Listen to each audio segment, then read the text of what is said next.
Here we divide 693 by 5 in long division method.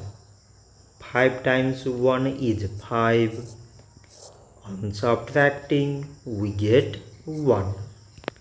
So now we put down this 9 and it is 19. 5 times 3 is 15. On subtracting we get 4. So again we put down this 3 and it is 43. 5 times 8 is 40. On subtracting we get 3. So now we have no any other number to put it down. So we take here decimal, so that we put 0. So it is 30 and 5 times 6 is 30.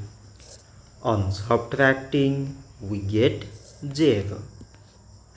So 693 divided by 5 is 138 decimal 6.